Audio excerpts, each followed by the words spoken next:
Halo semuanya, mari kita lanjutkan untuk materi kita bab 7 mengenai metode harga pokok pesanan. Oke, terakhir kita sampai bagian B, yaitu pengolahan produk melalui satu departemen produksi.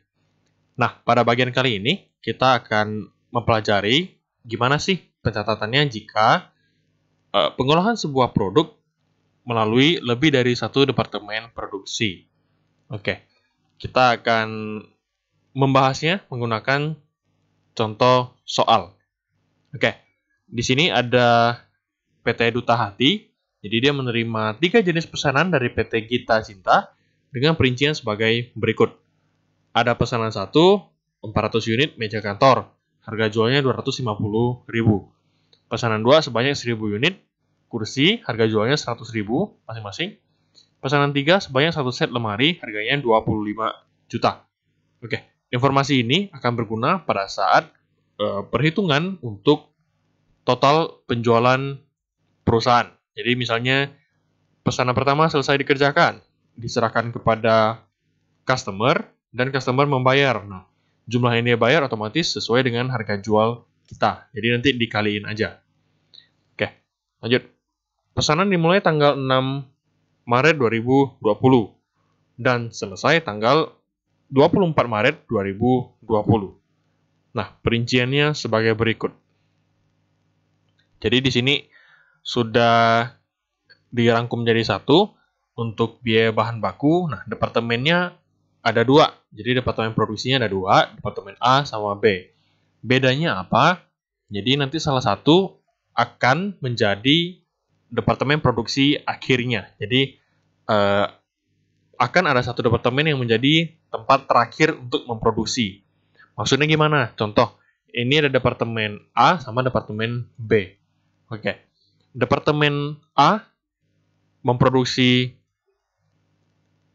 barang produksinya. Jadi departemen A juga memproduksi unitnya, departemen B juga memproduksi unitnya.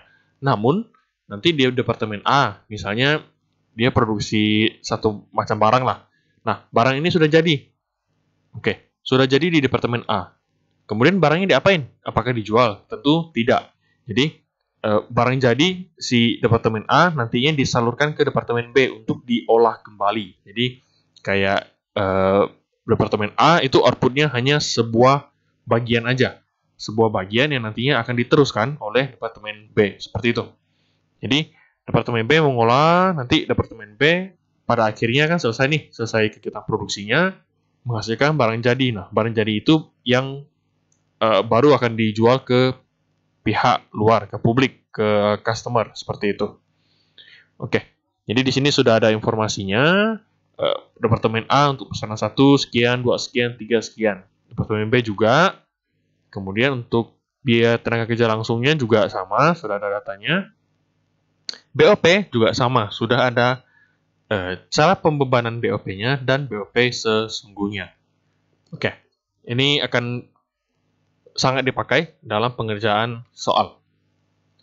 Nah, kalian diminta apa? Jadi, ada beberapa step, ada beberapa transaksi yang kalian diminta untuk jurnal.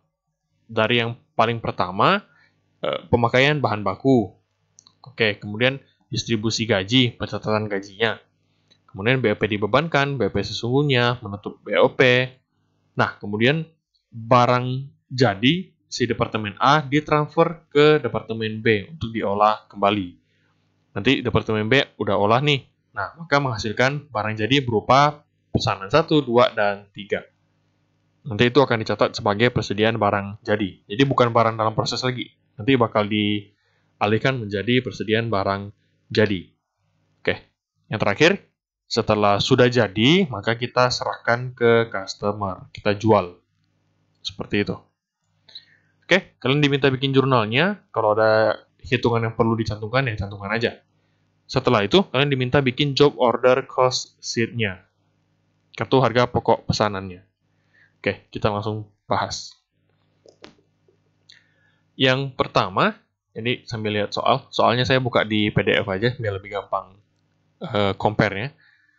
Nah, transaksi yang pertama, mencatat pemakaian bahan baku setiap departemen. Oke, normalnya kalau kita pakai bahan baku, jurnalnya apa? Yaitu barang dalam proses strip BBBL pada persediaan bahan baku. Oke, di sini juga sama, cuman saya singkat. Ini BDP ya, barang dalam proses, bukan BOP. Ini barang dalam proses. Strip BBBL, nah ada tambahan sedikit. Karena ini ada 2 departemen, jadi kita jurnal barang dalam prosesnya ke masing-masing departemen. Jadi persediaan departemen A sama departemen B masing-masing terpisah. Seperti itu. Oke, jadi barang dalam proses BBBL departemen A. Kita lihat berapa. Oke, departemen A 65 juta.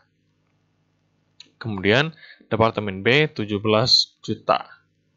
Oke, pada persediaan bahan baku, persediaannya berkurang sebesar 82 juta. Oke. Lanjut. Jurnal yang kedua, distribusi gaji dan upah. Oke, di sini dikatakan distribusi gaji, tidak dikatakan gajinya dibayar. Maka dari itu, kita tidak perlu bikin jurnal untuk pembayarannya. Oke. Berarti jurnal yang kita bikin apa? Nah, perlu diingat kalau misalnya kita di bab ketiga, nah, penjurnalan paling pertama apa? Tahap paling pertama apa? Yaitu kita mencatat barang dalam proses strip BTKL. Di sini juga sama, BDP, strip BTKL, departemen A, departemen B. Nah, kita lihat biaya tenaga kerja langsung, ini tadi bahan baku. Tenaga kerja langsung, departemen A, total 28 juta. Departemen B, 13 juta. Nanti masukin 28 juta, 13 juta. Pada beban gaji atau upah, atau beban gaji dan upah, 41 juta. Oke. Berarti jurnal untuk gaji dan upah selesai. Lanjut. BOP dibebankan ke produk masing-masing departemen. Oke, BOP dibebankan. Nah, di sini dikatakan BOP dibebankan untuk departemen produksi A 40% dari BBBL, departemen B 50% dari BTKL. Oke, saya hapus dulu.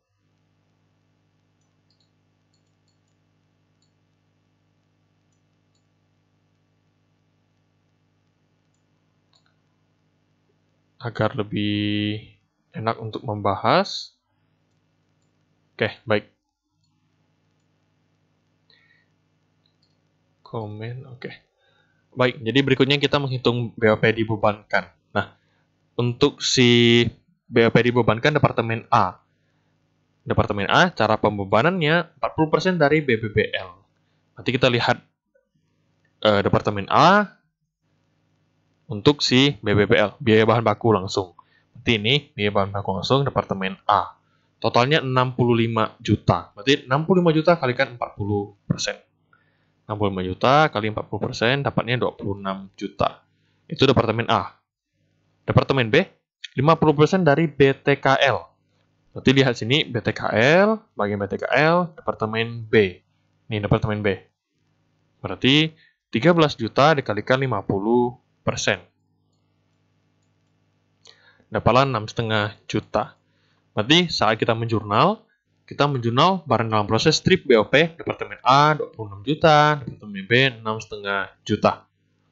Lanjut, kemudian BOP bagian kredit, berarti BOP dibebankan departemen A sama departemen B. Oke. Kemudian, transaksi yang keempat, BOP sesungguhnya pada masing-masing departemen. BOP sesungguhnya di soal sudah dikasih tahu, departemen A 30 juta, departemen B 5 juta. Berarti kita masukin BOP sesungguhnya departemen A 30 juta, departemen B 5 juta. Karena BOP sesungguhnya biasanya kalau seperti soal-soal di bab 4, nah di sana kan disebutkan nih BOP sesungguhnya ada apa aja, misalnya ada listrik, ada bahan penolong, ada penyusutan. Nah, otomatis bagian kreditnya itu kita sesuaikan dengan masing-masing biaya. Karena di sini di soal tidak disebutkan rincian BOP sesungguhnya apa aja, maka boleh di sini kita langsung beban 35 juta. Namun kalau memang ada dirincikan, ya kalian rincikan. Contoh kayak penyusutan, berarti kan BOP sesungguhnya pada akumulasi penyusutan, seperti itu. Dan yang lainnya juga, kalau misalnya lupa, kalian flashback lagi. review kembali materi di bab 4. Oke, saya lanjut. Transaksi kelima, kita menutup BOP dibebankan masing-masing departemen ke BOP sesungguhnya. Oke, ada dua departemen A, departemen B. Berarti ini kita menutup aja sih akun-akun yang sebelumnya sudah kita jurnal. Seperti BOP dibebankan. Oke, BOP dibebankan di sini departemen A 26 juta, departemen B 6,5 juta. Berarti kita jurnal sebaliknya. Kan karena ditutup berarti kita jurnal sebaliknya. Berarti BOP dibebankan departemen A 26 juta pada debit, BOP dibebankan departemen B pada debit 6,5 juta. Kemudian BOP sesungguhnya 30 juta, departemen A, departemen B 5 juta. Jurnal di sisi sebaliknya. Berarti departemen A 30 juta, departemen B 5 juta. Maka akan muncul selisih, nah itulah selisih BOP. Berarti sebelah debit ini 4 juta, kalau yang departemen B sebelah kredit 1,5 juta. Baik, di sini saya gabung antara penutupan BOP dengan pencatatan selisih BOP. Saya gabung jadi satu. Kalau kalian review kembali materi sebelumnya, itu kalau nggak salah saya, kita pakainya by step. Jadi step by step. Kita menutup BOP dibebankan dulu, baru kita mencatat selisih BOP. Namun pernah saya sampaikan, Pak, boleh nggak digabung jadi satu jurnalnya? Boleh. Nah, kalau digabung jadi satu ya seperti inilah gambaran jurnalnya. Oke, saya lanjut. Nah, kita mentransfer produk jadi dari departemen A ke departemen B. Baik, jadi si departemen A kan udah selesai nih produksinya. Nah, barang atau produk jadi tersebut akan disalurkan ke departemen B untuk diproses lebih lanjut. Ilustrasinya kurang lebih seperti ini. Jadi, dari departemen A ada produksi, departemen B juga ada produksi. Nah, departemen A produksi jadi barang jadi. Nah, barang jadi tersebut disalurkan kepada departemen B. Oke, di departemen A barang tersebut dianggap barang jadi departemen A. Namun saat disalurkan ke departemen B, bagi departemen B itu adalah barang dalam proses. Karena apa? Karena itu bukan barang tahap akhir. Jadi masih akan diproses lebih lanjut. Maka disebut barang dalam proses departemen B. Baru nanti digabung ke departemen B, diproses lebih lanjut, menghasilkan barang jadi. Oke, barang jadi inilah yang akan dijual kepada pasar. Baik, berarti ada dua tahapan untuk kita mencatat transferan produk jadi dari departemen A ke departemen B. Jurnal pertama apa? Jurnal pertama kita mengakui dulu. Kan kita sebelumnya jurnalnya ke barang dalam proses departemen A. Nah, barang dalam proses. Jadi otomatis itu belum jadi. Oke, karena di sini dikatakan barangnya sudah jadi dan ditransfer ke departemen B. Oleh karena itu, kita harus menjurnal dulu si barang dalam proses departemen A menjadi barang jadi departemen A. Jadi yang masih setengah jadi diakui menjadi barang jadi karena sudah selesai dikerjakan. Oke. Nah, totalnya nanti di sini kita mengkreditkan semua barang dalam proses yang pernah kita catat. Contoh, ada di mana aja? Kita lihat BDP Departemen A. Baik, ini yang pertama. BDP Departemen A 65 juta, BDP BTKL Departemen A 28 juta. Mana BDP lagi? Nah, ini BDP Departemen A 26 juta. Tidak ada BDP lagi. Oke. Di sini juga tidak ada BDP lagi.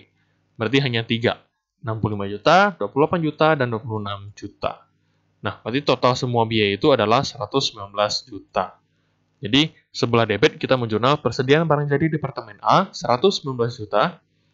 Sebelah debit. Nah, sebelah kreditnya kita mengkreditkan semua barang dalam proses yang sebelumnya sudah kita catat. Oke. Kalau gini kan berarti barangnya sudah jadi nih di departemen A. Setelah itu kita transfer ke departemen B. Nah, di jurnal yang kedua, kita mengkreditkan persediaan barang jadi departemen A, kemudian kita mendebet atau kita mengalihkan persediaan barang jadi departemen A menjadi barang dalam proses departemen B. Berarti sebelah debitnya, BDP departemen B 119 juta. Ini kasih dalam kurung aja, transfer departemen A. Maksudnya, ini barang dalam prosesnya dapatnya dari Departemen A loh, seperti itu. Jadi kita tahu asal-usulnya dari mana. Oke, lanjut. Transaksi ke-7. Kita mencatat barang jadi berupa pesanan 1, 2, 3 oleh Departemen B atau Departemen tahap akhir. Oke, melalui jurnal ini berarti kita mengakui semua barang dalam proses menjadi persediaan barang jadi. Nah, berarti kita mengkreditkan dulu semua barang dalam proses yang pernah kita catat. Berarti si Departemen B nih, kita lihat dari awal lagi. BDP Departemen B. Oke, ini ada 17 juta. Kemudian BDP Departemen B lagi 13 juta, BTKL. BDP Departemen B 6,5 juta. Oke, yang lain ini nggak ada lagi. Di sini juga tidak ada BDP. Nah, di sini ada BDP nih. BDP Departemen B 119 juta. Berarti semua BDP Departemen B kita catat di sebelah kredit. Ini kita catat di sebelah kredit. Nah, sebelah debitnya kita mencatat persediaan barang jadi sesuai pesanan masing-masing. Jadi 01, 02, dan 03. Oke, angkanya dapat dari mana? Jadi sebelum kalian menjurnal ini, kalian harus hitung dulu angka untuk masing-masing pesanan. Cara hitungnya simpel aja sih. Jadi kalau kita lihat di soal, saya hapus lagi. Oke, kalau kita lihat di soal, untuk persediaan barang jadi, baik, jadi bahan baku langsungnya berapa sih yang habis? Bahan baku langsungnya untuk pesanan 1 itu 30 juta. Berarti masukin 30 juta. BTKL untuk pesanan 1, 20 juta. Berarti masukin juga. BOP untuk dari Departemen A. Oke. BOP dari Departemen A. Ingat, Departemen A itu hitungnya 40% dari bahan baku langsung. Oke. Berarti kita hitungnya dari mana? Ini pesanan 1. Ingat, pesanan 1 Departemen A, bahan baku langsung. Berarti acuannya itu 20 juta. Berarti 20 juta dikalikan dengan 40%. Ya, ini 20 juta kalikan 40%. Hasilnya 8 juta. Kemudian Departemen B, 50% dari BTKL. Berarti kita lihat BTKL di sini. Itu Departemen B untuk pesanan 1. Berarti ini 5 juta. Kalikan 50%. Hasilnya 2,5 juta. Dapatlah totalnya 60 juta 500. Nanti angka ini kalian isikan ke jurnal. 60 juta 500. Lanjut. Barang jadi yang kedua. Oke, barang jadi yang kedua. Total biaya bahan baku langsungnya 45 juta. Biaya tenaga kerja langsungnya 15 juta. Masukkan juga. Oke, BOP-nya. Untuk BOP si pesanan kedua itu 40% dari BBBL. Berarti kita lihat pesanan kedua, bahan baku langsung, pesanan kedua, Departemen A. Berarti 40% dari 40 juta. 40% dari 40 juta dapatlah 16 juta. Lanjut, BOP dari Departemen B, berarti 50% dari BTKL. Kita lihat BTKL, Departemen B, pesanan kedua. 5 juta. Berarti 5 juta kali 50% sama dengan 2 juta 500. Ditotalkan sama dengan 78 juta 500. Diisikan ke dalam jurnal. 78.500. Lanjut, persediaan barang jadi yang ketiga. Oke. Yang ketiga, bahan baku langsungnya itu 7 juta. Di sini 7 juta. BTKL-nya 6 juta. BTKL 6 juta. Nah, BOP dari Departemen A. 40% dari bahan baku langsung. Berarti bahan baku langsung, Departemen A, produk yang ketiga. 5 juta. Oke, 5 juta kalikan 40% sama dengan 2 juta. Departemen B itu 50% dari BTKL. Berarti BTKL, Departemen B, pesanan nomor 3. Berarti 3 juta kali 50%. Oke, ditotalkan dapat 16 juta 500. Ini kita jurnal, berarti 16 juta 500.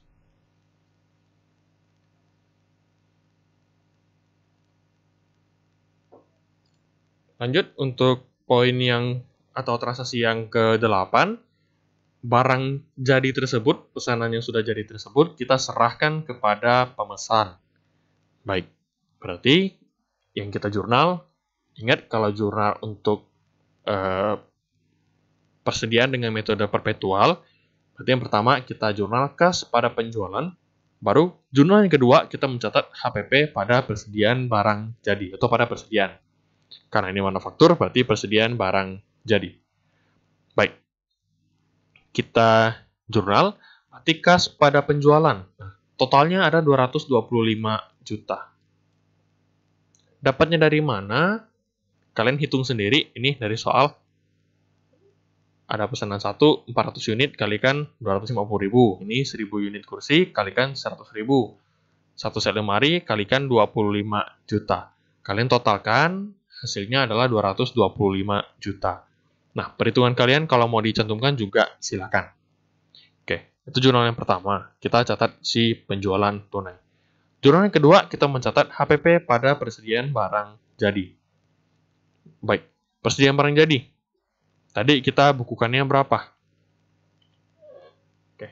Di sini kita bukukannya persediaan barang jadi 1 60.500, yang kedua 78.500, yang ketiga 16.500. Berarti ketiganya kita kreditkan karena memang yang diserahkan kan ada 3 pesanan nih. Seperti itu. Kita debitkan, kemudian di bagian debit, berarti kita menjurnal HPP untuk masing-masing pesanan.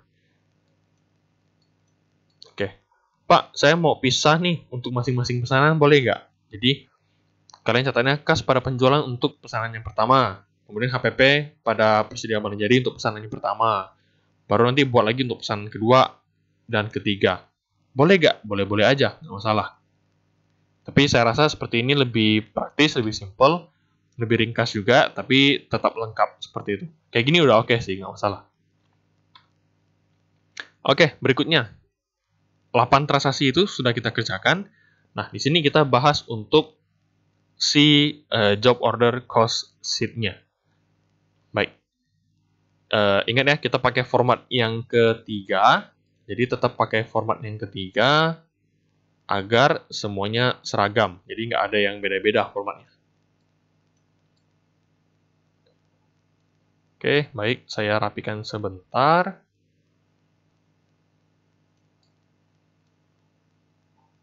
Nah, kali ini kita pakai untuk yang job order cost sheet, ingat kita pakai format yang ketiga. Formatnya seperti ini. Nah, beberapa item yang kita isikan. Tanggal pesanan. Jadi, pesanannya dimulai tanggal 6 Maret. Berarti ini 6 Maret. Nomor pesanan, berarti pesanannya pertama.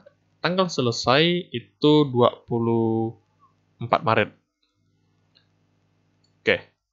Total biayanya. Jadi bahan baku langsung totalnya 30 juta, BTKL 20 juta, BOP 10 juta 500. Totalnya 60 juta 500. Dapatnya dari mana aja? Angka 60 juta 500 ini sama yang kayak tadi kita hitung ya. Nih, 60 juta 500. Oke, rinciannya dari mana aja? Jadi di bawah ini ada rincian dari Departemen A berapa, Departemen B berapa. Nah, Departemen A kalau kita lihat di soal, pesanan pertama dari Departemen A itu 20 juta. Oke, tambah dari Departemen B 10 juta. Hasilnya 30 juta. BTKL dari Departemen A 15, Departemen B 5 juta. Berarti diisi juga. Total 20 juta, sama dengan yang di atas ini. Lanjut BOP, kita lihat yang tadi sudah kita hitung. Nah, BOP di sini ada dari Departemen A 8 juta, dari Departemen B 2,5 juta. Diisi aja. Berarti 8 juta tambah 2,5 juta. Oke, total 60 juta 500. Ini keduanya harus sama. Baik, seperti itu. Nah, begitu juga dengan pesanan yang kedua. Jadi seperti ini. Cara perhitungannya sama kayak tadi. Silahkan dicek kembali, dihitung kembali. Supaya tahu punya saya ada yang salah. Ini yang pesanan 02. Lanjut, ini pesanan yang 03. Sumber datanya sama kayak yang tadi saya tuliskan. Oke. silakan dicatat dulu, kalian salin, kalian kalau bisa kalian telusuri kembali ini angka-angkanya dari mana. Jadi selain kalian tahu formatnya, kalian juga tahu cara pengerjaannya. Kalian ambil angka dari mana-mana aja. Seperti itu. Oke. Jadi materi kita untuk bab 7 telah selesai. Nanti jika ada materi yang kurang jelas atau bingung, perlu dijelaskan lebih, nah kalian silakan tanyakan kepada saya. Seperti biasa, lebih baik lewat grup, cuman kalau nggak bisa ya udah lewat personal, tidak masalah. Oke? Jadi materi bab 7 kita sudah selesai. Nah, seperti biasa kalian diminta untuk mengerjakan soal latihan, mengerjakan assignment untuk halaman 106. Itu ada satu soal aja. Seperti biasa juga dikumpul sebelum pertemuan berikutnya dimulai. Oke, jadi seperti itu. Semoga apa yang saya sampaikan dapat dipahami dengan baik. Jika ada yang kurang jelas, silakan disampaikan. Oke, saya akhiri video ini. Terima kasih.